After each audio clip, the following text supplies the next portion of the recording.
நாங்க எப்பயுமே உப்மா ஃபேமிலி தாங்க. மாவு தீந்துருச்சுன்னா அடுத்தது நான் யோசிக்கிறது உப்மா தான்.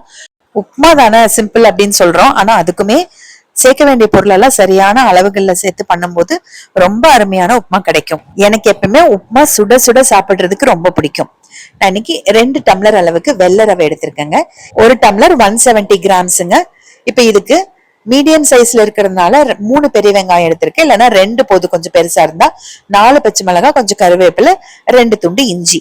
தண்ணி பாத்தீங்கன்னா 1:3 ரேஷியோல 2 டம்ளர் ரவைக்கு 6 டம்ளர். இந்த ஒரு மக்கு பாத்தீங்கன்னா 3 டம்ளர் கரெக்டா பிடிக்கும். அதுல 2 மக் எடுத்திருக்கேன். உப்மா பண்றதுக்கு கடாய் அடுப்புல வைக்கும் போது இன்னொரு அடுப்புல தண்ணிய சிம்ல வச்சிருவேங்க.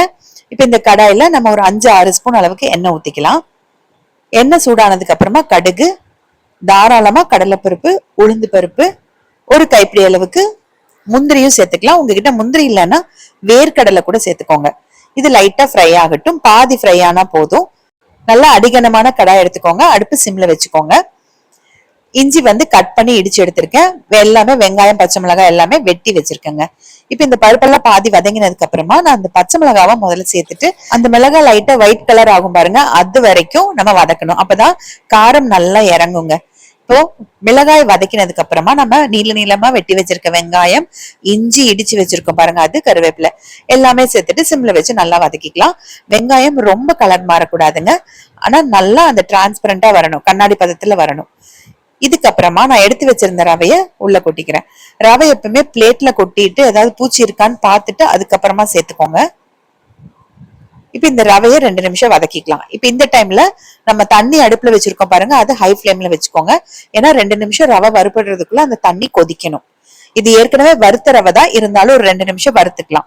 இப்ப தண்ணி கொதிச்சதுக்கு அப்புறமா தண்ணிய இதுக்குள்ள ஊத்தும் போது ரொம்ப கவனமா இருக்கணும். ஏன்னா கடாய் ரொம்ப சூடா இருக்குங்க, ரவையும் சூடா இருக்கு, தண்ணியும் சூடா இருக்கு.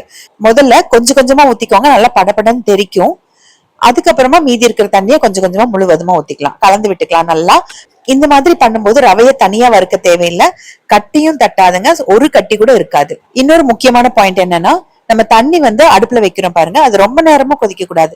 ரொம்ப நேரம் கொதிச்சா என்ன ஆகும்னா அந்த தண்ணியோட அளவு, தண்ணி வத்தி பாத்தீங்கன்னா தண்ணியோட அளவு கம்மியாயிரும். அப்படி பண்ணும்போது உப்புமா கெட்டி ஆயிருங்க. கரெக்டா தண்ணி கொதிச்சா மட்டும் போதும்.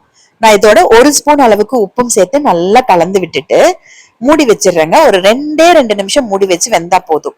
அடுப்பு இப்ப வரைக்குமே சிம்ல தான் இருக்கு. அவ்வளவுதான், 2 நிமிஷம் ஆச்சு. எடுத்து அப்படியே கலந்து விட்டுக்கலாம். நான் எண்ணெய் ஒரு 5 ஸ்பூன் தான் ஊத்தினேன், அது கண்டிப்பா பத்தாது. ஏன்னா உப்புமா நல்லா வரணும் அப்படின்னா அதுக்கு தேவையான பொருள் போட்டாதான் நல்லா இருக்கும். கொஞ்சம் எண்ணெய் அதிகமா சேர்த்தாதான் நல்லா இருக்கும். உங்ககிட்ட நெய் இல்லைன்னா தேங்காய் எண்ணெய் ஒரு 2 ஸ்பூன் சேர்த்துக்கோங்க, நல்லா இருக்கும். நான் நெய் ஒரு 2 ஸ்பூன் அளவுக்கு சேர்த்துட்டு கொஞ்சம் கொத்தமல்லி தலையும் தூவிட்டு அப்படியே கலந்து விட்டுக்கிறேன். அவ்வளவுதாங்க, உப்புமா ரெடி. நல்லா அந்த நெய் ஊத்தி கிளறும் போது அப்படியே அந்த வானிலையில ஒட்டாம எல்லாம் ஒண்ணு திரண்டு வரும்.